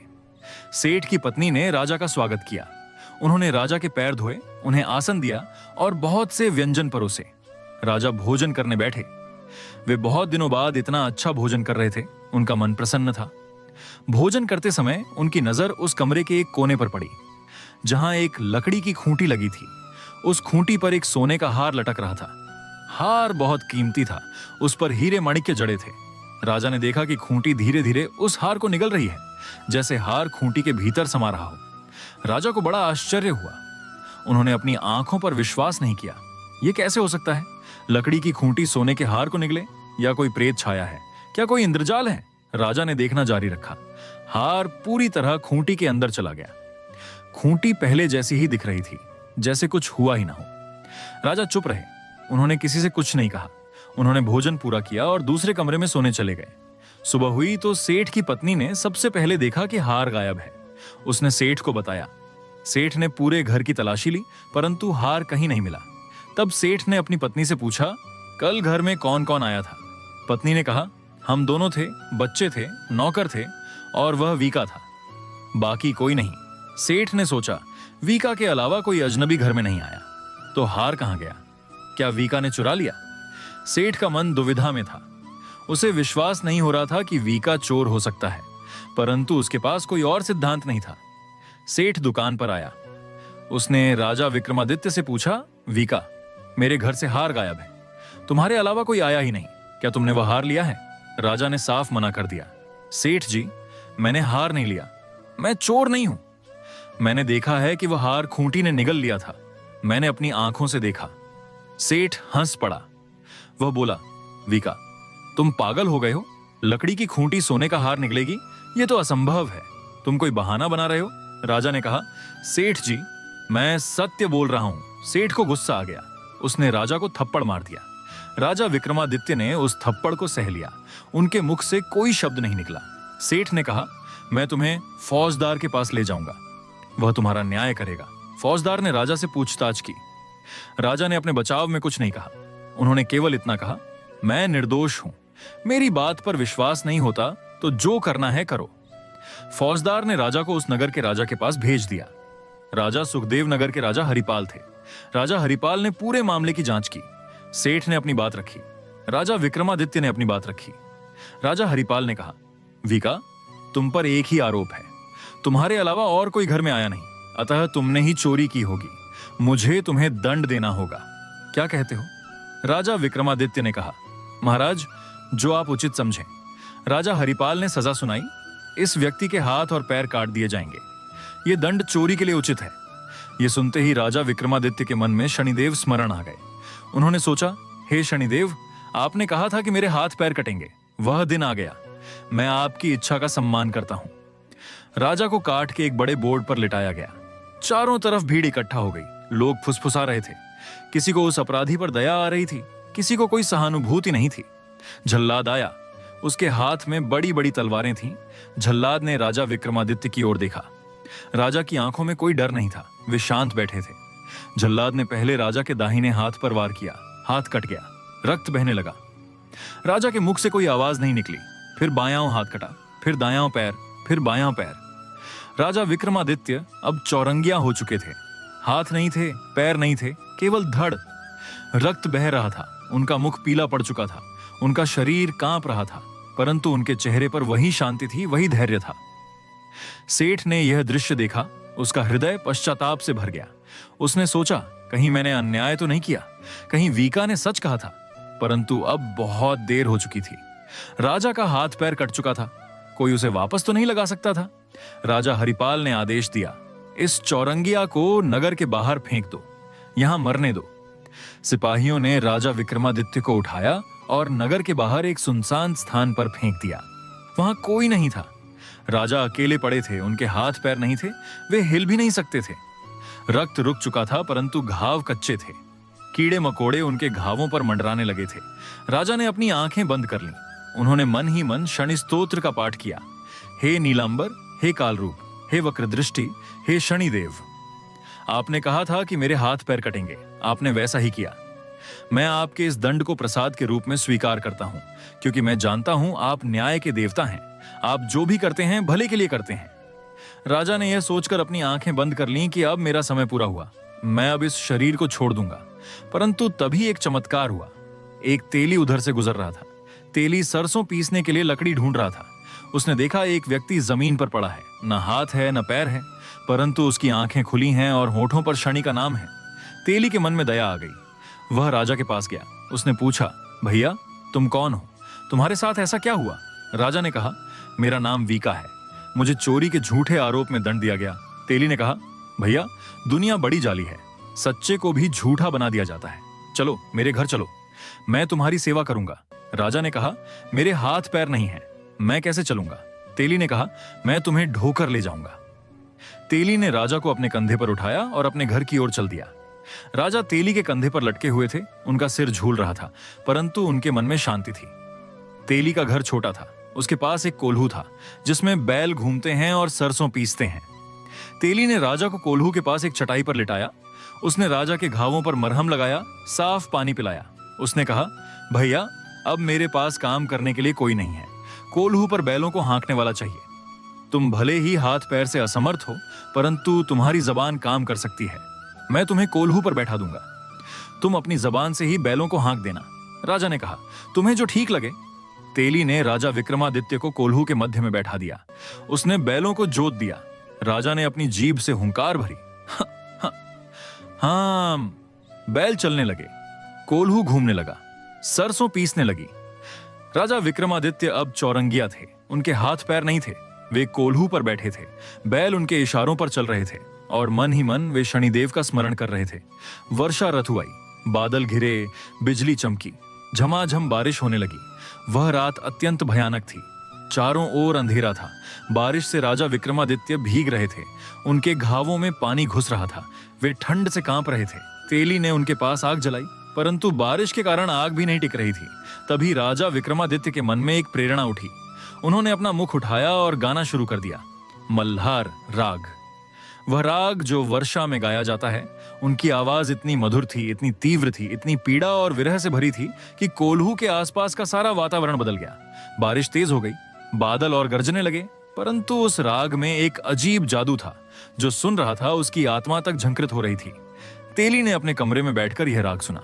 वह हैरान था, एक चौरंगिया बिना हाथ पैर के कोल्हू पर बैठा हुआ इतना सुरीला गा रहा है।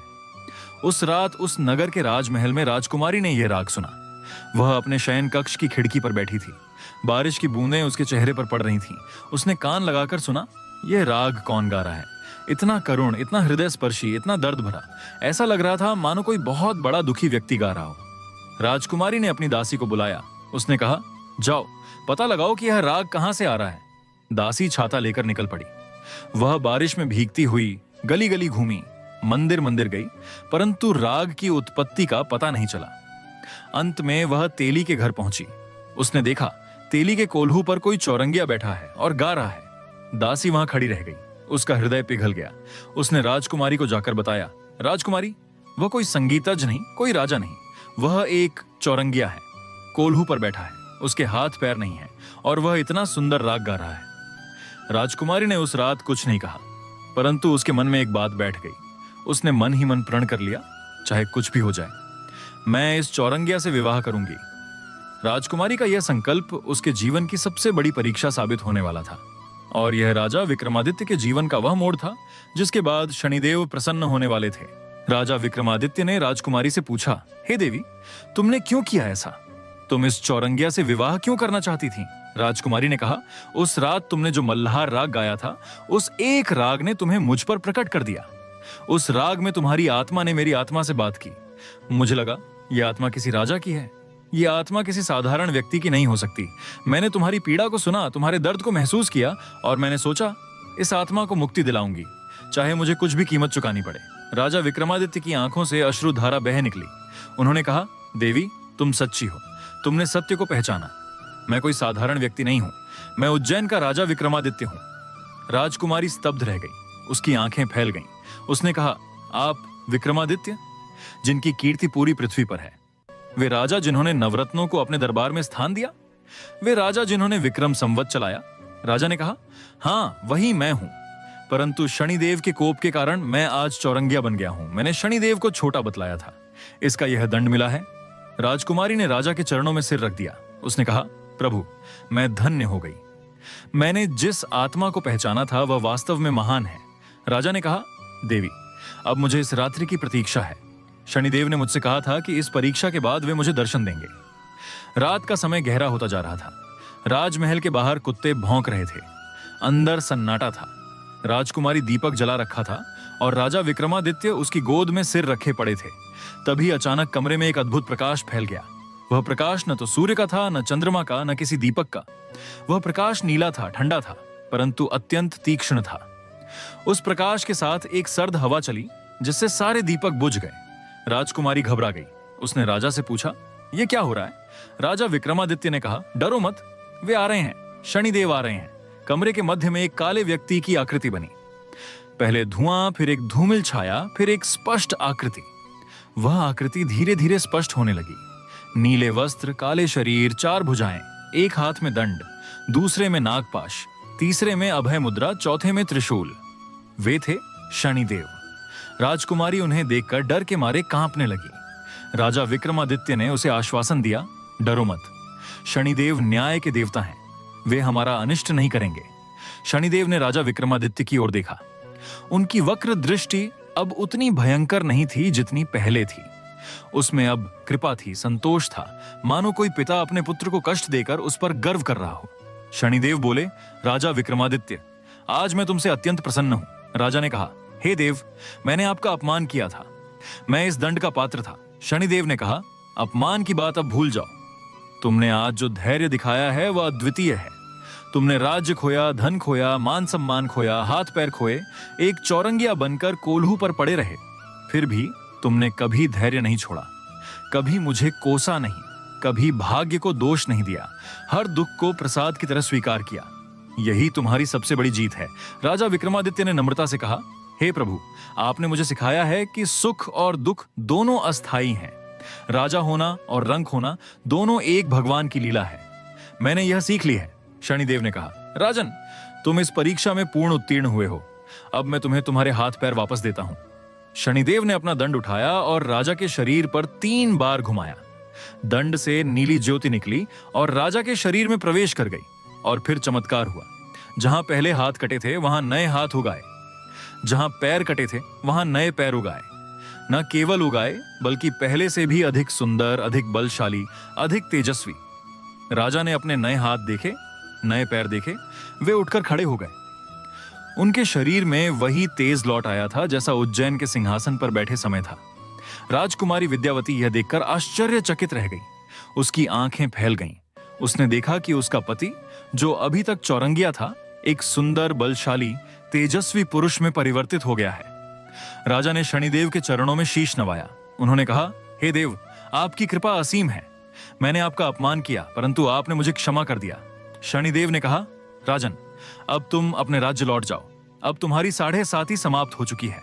राजा ने कहा, हे प्रभु, मैं तो प्रताप नगर और सुखदेव नगर के बीच में हूं, उज्जैन से दूर हूं, मैं वहां कैसे जाऊंगा? शनिदेव ने कहा, चिंता मत करो, तुम्हारे पास अब सब कुछ है, तुम एक राजा हो, उज्जैन की प्रजा तुम्हारी प्रतीक्षा कर रही है, बस चल पड़ो। शनिदेव ने आगे कहा, राजन, तुमने मुझसे एक वरदान मांगा था कि जो मनुष्य मेरी कथा सुनेगा, मेरा स्तोत्र पाठ करेगा, मेरी पूजा करेगा, उसे कष्ट ना हो। मैं तुम्हें वचन देता हूं, जो कोई शनिवार के दिन काले तिल, तेल, उड़द, काला वस्त्र चढ़ाकर मेरी पूजा करेगा, मेरी कथा सुनेगा, उसके सारे कष्ट दूर हो जाएंगे। मेरी 7.5 और ढैया भी उसका कुछ नहीं बिगाड़ पाएगी। राजा ने कहा, हे प्रभु, आपने जो वरदान दिया है वो संसार के सभी भक्तों के लिए कल्याणकारी है। शनिदेव ने राजकुमारी की ओर देखा। उन्होंने कहा, तुम सच्ची भक्त हो, तुमने रूप नहीं आत्मा को पहचाना, इसलिए मैं भी तुम्हें वरदान देता हूं। तुम्हारी वंशावली सदा समृद्ध रहेगी, तुम्हारा घर सुख, शांति और धन से भरा रहेगा। राजकुमारी ने शनिदेव को प्रणाम किया। शनिदेव ने अंत में कहा, राजन, अब मैं जाता हूं। याद रखना, मैं कर्म के देवता हूं। जैसा कर्म वैसा फल। मैं किसी का बुरा नहीं चाहता, बस न्याय करता हूं। इतना कहकर शनिदेव अंतर्ध्यान हो गए। कमरे में फिर से उजाला हो गया। दीपक अपने आप जल गए। राजा विक्रमादित्य अब पूर्ण रूप से स्वस्थ हो चुके थे। उन्होंने राजकुमारी विद्यावती से कहा, देवी, तुम मेरी उद्धारक हो। तुमने मुझे यश ही नहीं, नया जीवन दिया है। अब मैं वादा करता हूं कि तुम्हारा हर दुख मैं दूर करूंगा। राजकुमारी ने कहा, प्रभु, आपका पावन स्पर्श ही मेरे लिए बहुत है। सुबह हुई। राजमहल में सन्नाटा था। राजा हरिपाल उदासी में बैठे थे। उन्हें इस बात की कोई खबर नहीं थी कि रात भर उनके महल में क्या हुआ। उन्होंने सोचा, आज मुझे एक चौरंगिया दामाद को सुबह का नमस्कार करना होगा। उनका मन भारी था। तभी राजकुमारी अपने कक्ष से बाहर निकली। राजा हरिपाल ने उसे देखा तो उसके चेहरे पर एक अद्भुत चमक थी, जैसे कोई बहुत बड़ा भार उसके सिर से उतर गया हो। राजा हरिपाल बोले, विद्या, क्या हुआ? इतनी प्रसन्न क्यों हो? राजकुमारी ने कहा, पिताजी, आप हमारे कक्ष में चलिए, आपको देखना होगा। राजा हरिपाल राजकुमारी के कक्ष में गए। उन्होंने देखा कि चौरंगिया नहीं, बल्कि एक सुंदर, बलशाली, तेजस्वी पुरुष खड़ा है, जिसके मुकुट की चमक सूर्य को मात कर रही है। राजा हरिपाल चौंक गए। उन्होंने पूछा, कौन हो तुम? राजा विक्रमादित्य ने कहा, महाराज, मैं उज्जैन का राजा विक्रमादित्य हूं। शनिदेव के प्रकोप से मैं इस अवस्था में आ गया था। अब उन्हीं की कृपा से मैं पुनः पूर्ण हो गया हूं। आपकी पुत्री ने मुझ पर जो कृपा की है, वो मैं अपने जीवन में कभी नहीं भूलूंगा। राजा हरिपाल के पैरों के नीचे से जमीन खिसक गई, लेकिन इस बार आश्चर्य से। उन्होंने सोचा, क्या यह संभव है? जिस विक्रमादित्य की कीर्ति पूरी पृथ्वी पर है, जिनके नवरत्नों के दरबार की चर्चा सभी राज्यों में होती है, वही मेरे दामाद है? यह सपना तो नहीं? राजा हरिपाल ने स्वयं को संभाला और बोले, आप सच में विक्रमादित्य हैं? राजा ने कहा, सत्य है। यदि आपको प्रमाण चाहिए तो मेरे साथ उज्जैन चलिए। वहां मेरी प्रजा मुझे पहचान लेगी। राजा हरिपाल ने उन्हें प्रणाम किया और कहा, आज मेरा जीवन धन्य हो गया। विद्यावती ने जिसका चयन किया है, वो सच में महान है। राजा विक्रमादित्य ने कहा, महाराज, अब मुझे उज्जैन लौटना है। मेरी प्रजा बहुत दिनों से मेरी प्रतीक्षा कर रही होगी। कृपया आज्ञा दीजिए। राजा हरिपाल ने कहा, आप मेरे नगर में पधारे हैं और अब मैं आपको बड़े उत्सव के साथ विदा करूंगा। उसी दिन राजा हरिपाल ने राजा विक्रमादित्य के स्वागत में एक भव्य सभा का आयोजन किया। सारे नगर में ढोल बजाए गए। घोषणा की गई, हमारे राजा के दामाद कोई साधारण नहीं, स्वयं विक्रमादित्य हैं। लोग दंग रह गए। जिस चौरंगिया पर वे कल तक हंस रहे थे, वो आज उज्जैन का महान राजा निकला। लोगों ने कहा, सच में आत्मा का रूप नहीं, गुण देखना चाहिए। राजकुमारी विद्यावती ने इस पर एक बात कही, मैंने रूप नहीं, राग देखा। मैंने शरीर नहीं, आत्मा देखी, इसीलिए मैंने पाया। राजा विक्रमादित्य ने कुछ दिन सुखदेव नगर में बिताए। फिर उन्होंने उज्जैन जाने की इच्छा जताई। राजा हरिपाल ने अपने दामाद को भरपूर संपत्ति, हाथी, घोड़े, रथ, सेवक सेविकाएं और अनमोल रत्न भेंट किए। राजकुमारी विद्यावती भी अपने पति के साथ चलने को तैयार हो गई। जब राजा विक्रमादित्य विदा ले रहे थे, तब राजा हरिपाल ने उनसे कहा, हे महान राजा, एक बात कहूं? राजा विक्रमादित्य ने कहा, कहिए। राजा हरिपाल ने कहा, उस सेठ के बारे में क्या, जिसने आप पर चोरी का झूठा दोष लगाया था? उसके कारण आपके हाथ पैर कटे, उसे दंड मिलना चाहिए। राजा विक्रमादित्य ने कहा, नहीं, उसे दंड नहीं मिलना चाहिए। वो तो निमित्त भर था। शनिदेव मुझे दंड देना चाहते थे, इसलिए उसे माध्यम बनाया। उसका कोई दोष नहीं, उस पर किसी प्रकार का अत्याचार ना हो। राजा हरिपाल ने आश्चर्य से कहा, आप उसे क्षमा कर देंगे? राजा विक्रमादित्य ने कहा, क्षमा करना ही धर्म है, मैं धर्म का पालन करता हूं। सेठ को जब यह सब पता चला तो वो अपने सिर पर हाथ मारते हुए राजा के पास आया। वो राजा के पैरों पर गिर पड़ा और रोने लगा। उसने कहा, महाराज, मैं महापापी हूं। मैंने आपको चोर कहा, मैंने आपके हाथ पैर कटवाए, मुझे दंड दीजिए। राजा विक्रमादित्य ने उसे उठाया और कहा, सेठ जी उठो, मैं तुम्हें क्षमा करता हूं।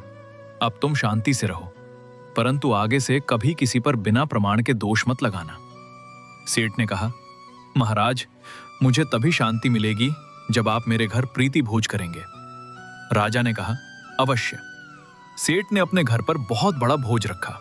राजा विक्रमादित्य और राजकुमारी विद्यावती ने वहां जाकर भोजन किया। भोजन के बाद जब राजा उठ रहे थे, तभी एक अद्भुत चमत्कार हुआ।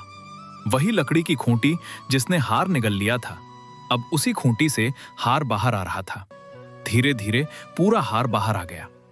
खूंटी में कोई चीरा नहीं था, कोई छेद नहीं था, परंतु हार वहां से बाहर निकल आया। सब हैरान रह गए। सेठ ने हाथ जोड़कर राजा से क्षमा मांगी और कहा, महाराज, आप सत्य बोल रहे थे। खूंटी ने हार निगल लिया था और आज वो उगल रही है। मैं अंधा था, मुझे आप पर विश्वास नहीं आया। राजा ने कहा, सेठ जी, ये सब शनि देव की लीला थी। अब इतिहास को विस्मृत करो। सेठ बहुत प्रसन्न हुआ। उसके पास एक सुंदर कन्या थी जिसका नाम था श्री कमरी। सेठ ने राजा से प्रार्थना की, महाराज, मेरी पुत्री श्री कमरी को आप अपनी दूसरी पत्नी के रूप में स्वीकार करें। राजा ने सोचा, सेठ का मन रखने के लिए उन्होंने हां कर दी। दूसरा विवाह भी धूमधाम से हुआ। अब राजा विक्रमादित्य के पास 2 पत्नियां थीं, राजकुमारी विद्यावती और सेठ पुत्री श्री कमरी। दोनों साथ साथ रहती थीं। उनमें कोई मनमुटाव नहीं था। दोनों ने शनि देव की आराधना की। राजा ने उज्जैन लौटने का निर्णय किया। उन्होंने एक बहुत बड़ी यात्रा की तैयारी की। हां भक्तों, आज हम लेकर आए हैं इस अद्भुत कथा का सबसे रोमांचक, सबसे भावुक और सबसे दिव्य अंतिम भाग। राजा विक्रमादित्य अब पूर्ण रूप से स्वस्थ हो चुके थे। शनिदेव ने उन्हें उनके हाथ पैर वापस दे दिए थे। उनके चेहरे पर वही राजसी तेज लौट आया था जो कभी उन्हें पूरे भारतवर्ष में प्रसिद्ध करता था। अब वो चौरंगिया नहीं थे, वो फिर से विक्रमादित्य थे, सम्राट विक्रमादित्य। उनके साथ 2 रानियां थीं। एक थी राजकुमारी विद्यावती, जिसने एक चौरंगिया को अपना पति बनाकर दुनिया को सिखा दिया था कि प्रेम का कोई रूप नहीं होता, प्रेम तो आत्माओं का मिलन होता है। दूसरी थी श्री कमरी, सेठ की सुपुत्री, जिसने राजा के चरणों में अपना संसार समर्पित कर दिया था। राजा ने जब उज्जैन लौटने का निर्णय सुनाया तो पूरे सुखदेव नगर में शोर मच गया। राजा हरिपाल ने कहा, आपने हमारे नगर को पवित्र किया है, आपके चरणों की धूल ही हमारी पूंजी है। परंतु आप जा रहे हैं तो जाइए, परंतु हमें यह वरदान देते जाइए कि आप कभी हमें नहीं भूलेंगे।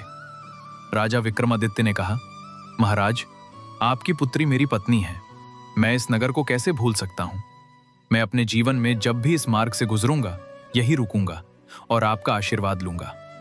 विदाई का दिन आया। सुखदेव नगर की सड़कें पुष्पों से पाट दी गई थीं।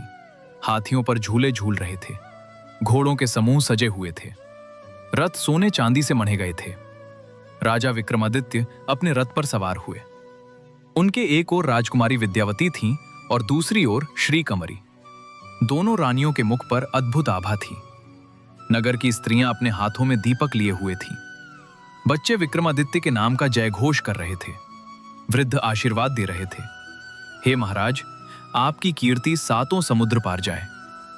जब यह यात्रा चल रही थी तभी रास्ते में एक अद्भुत दृश्य देखने को मिला।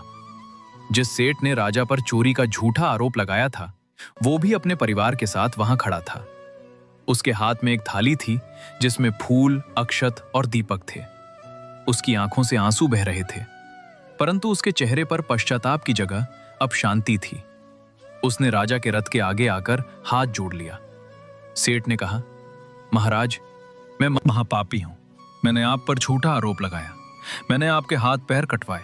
मैं उस दंड का पात्र हूं जो कोई भी दे, परंतु आज मैं यहां आपसे केवल एक प्रार्थना करने आया हूं, मुझे क्षमा कर दीजिए। राजा विक्रमादित्य रथ से उतरे। उन्होंने सेठ को गले लगा लिया। सेठ चौंक गया। उसने सोचा, राजा उसे दंड देगा, परंतु राजा तो उसे गले लगा रहा है। राजा ने कहा, सेठ जी, आप तो केवल निमित्त थे। शनिदेव मुझे दंड देना चाहते थे, इसलिए आपको माध्यम बनाया गया। आप निर्दोष हैं, मैं आपको क्षमा करता हूं। न केवल क्षमा किया, बल्कि मैं आपको आशीर्वाद देता हूं कि आपका व्यापार सदा बढ़ता रहे, आपके घर सुख शांति रहे। सेठ रो पड़ा। उसने कहा, महाराज, आप महान हैं, मैं तो आपके सामने तुच्छ हूं। राजा ने कहा, कोई तुच्छ नहीं है, कोई महान नहीं है, सब शनिदेव की लीला है। राजा विक्रमादित्य ने आगे यात्रा शुरू की। कई दिनों की यात्रा के बाद एक शाम को उनकी नजर दूर किसी बड़े नगर पर पड़ी। वो उज्जैन था, उनका अपना नगर, जहां उन्होंने जन्म लिया था, जहां उनका सिंहासन था, जहां उनकी प्रजा थी, जहां उनका राजमहल था। राजा को देखते ही दूतों ने दौड़कर पूरे नगर में खबर फैला दी, राजा विक्रमादित्य लौट आए हैं, राजा विक्रमादित्य लौट आए हैं। पूरा उज्जैन मानो जाग उठा। घर घर के दीपक जल उठे, मंदिरों की घंटियां बजने लगीं, लोग अपने घरों से बाहर निकल आए। वृद्ध अपनी लाठी टेकते हुए चले, स्त्रियां अपने बच्चों को गोद में लिए हुई दौड़ी, युवक मशाले लेकर आगे बढ़े, बूढ़े बूढ़े राम नाम का जाप करते हुए चल रहे थे। जब राजा विक्रमादित्य का रथ उज्जैन के मुख्य द्वार पर पहुंचा तो हजारों लोग वहां एकत्रित थे। रथ आगे बढ़ा तो लोगों ने देखा कि उनके राजा पहले से भी अधिक तेजस्वी हैं। उनके साथ 2 रानियां हैं। उनके चेहरे पर कोई दुख नहीं है, कोई पीड़ा नहीं है, केवल एक गहरी शांति है और शनिदेव के प्रति कृतज्ञता है। राजा ने रथ से उतरकर अपनी प्रजा को प्रणाम किया। प्रजा ने उन्हें प्रणाम किया। राजा ने कहा, मेरी प्रिय प्रजा, आज मैं तुमसे कुछ कहना चाहता हूं, सुनो। सभी चुप हो गए। राजा बोले, मैंने अहंकार में आकर शनिदेव को छोटा बतलाया था। मैंने उन्हें लोहे के आसन पर बिठाया था। यह मेरी सबसे बड़ी भूल थी। उस भूल का दंड मैंने बहुत भोगा। मैंने राज्य खोया, धन खोया, मान सम्मान खोया, जंगलों में भटका, भूखा रहा, प्यासा रहा, मेरे हाथ पैर कटे, मैं चौरंगिया बनकर कोलू पर पड़ा रहा। लेकिन आज मैं समझ गया हूं कि शनिदेव दंड देने वाले नहीं हैं, वे सिखाने वाले हैं। उन्होंने मुझे सिखाया कि संसार में सब कुछ माया है। राजा होना और रंक होना दोनों एक समान है। जो सुख में नहीं फूलता और दुख में नहीं मुरझाता, वही सच्चा मनुष्य है। मैं उसी सत्य को जीकर आया हूं। लोगों की आंखों से आंसू बह रहे थे। राजा ने आगे कहा, आज से मेरे राज्य में हर शनिवार को शनिदेव की पूजा की जाएगी। ये कोई बाध्यता नहीं, ये मेरा आशीर्वाद है। जो कोई काले तिल, काले वस्त्र, तेल, उड़द से शनिदेव की पूजा करेगा, उनकी कथा सुनेगा, उनका स्तोत्र पाठ करेगा, उसके सब दुख दूर हो जाएंगे। राजा ने उसी दिन शनि मंदिर में जाकर अपने हाथों से शनिदेव का अभिषेक किया। उन्होंने पूरे नगर में घोषणा कर दी, यह दिन ऐतिहासिक है। आज से नगर के चारों दिशाओं में दीपक जलेंगे। गरीबों को काला वस्त्र और भोजन दान किया जाएगा। कुछ दिनों बाद की बात है। राजा विक्रमादित्य अपने दरबार में बैठे थे। दरबार पूरा सजा हुआ था। मंत्री, सेनापति, दूत सभी उपस्थित थे। तभी दरबार में अचानक एक अद्भुत सुगंध आई। कोई अदृश्य शक्ति से सैकड़ों फूल बरसने लगे। सबने घबराकर चारों ओर देखा। तभी दरबार के मध्य में एक दिव्य प्रकाश फैला। उस